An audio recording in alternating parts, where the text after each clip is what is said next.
I got the Singing Idol because they had originally wanted Elvis Presley to do it. But from the time they started writing the Singing Idol until it was finished, he had become the biggest star in the country.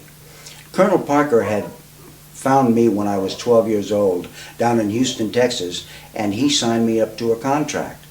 My mother later broke the contract because she didn't like Colonel Parker, but he never forgot about me. And so when they wrote the show for Elvis Presley, the Singing Idol, they went back to Colonel Parker, and he said, well, Elvis couldn't do it because he was out of their price range. And they asked him if he could think of anybody else. And he suggested me. They flew me out to New York to audition for the Singing Idol with Marion Doherty, the casting director, and I got the part.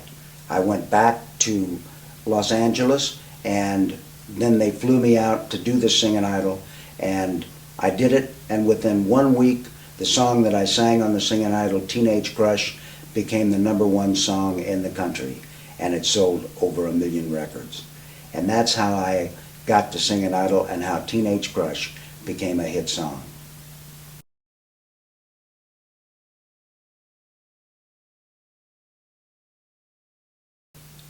I went backstage of the Louisiana Hayride, and Elvis was on the hayride at that time with Scotty and Bill Black. And Elvis walked in backstage with a girl that I had known before in Houston, Texas, and we had been going around together. And Elvis walked in with her, and he went on stage and left me with this girl. She grabbed my hand and took me down the steps of the Municipal Auditorium in Shreveport, and she took me into Elvis's pink Cadillac, and she started kissing me. Well, the door flew open, and Elvis was outside, and he said, "Get out, Tommy." And I went, "Hail Mary, full of grace, the Lord is with thee." I was sure that Elvis was going to kill me.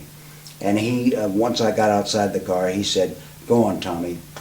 And I went back up to the backstage area of the Municipal Auditorium. Later that night, we all went to a restaurant that all the people from the Louisiana Hayride went to. And Elvis walked in with this girl. He sat her down and he looked at me and he motioned me to come over there. We went into the bathroom and Elvis started combing his hair. He had those ducktails in those days. And I said, "Elvis," and he said, "Tommy, don't worry about it. No girl is going to come between us. We're friends."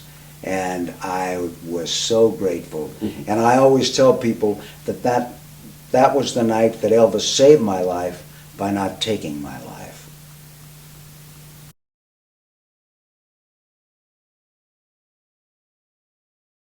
I met Bob Dylan back in the 60s when I was married to Nancy Sinatra. We went back to New York, and I went on the Les Crane show, and Bob Dylan was on that show, and I met him that night. And he's become a favorite of mine since then. Great, great singer-songwriter, Bob Dylan.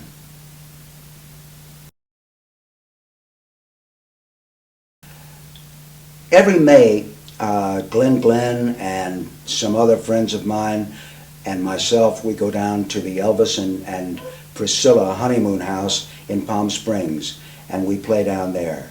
And it's always a great thrill because it's exactly as it was when Elvis and Priscilla were both living there, and it's one of my favorite things to do. Every May, the Elvis and Priscilla honeymoon house in Palm Springs.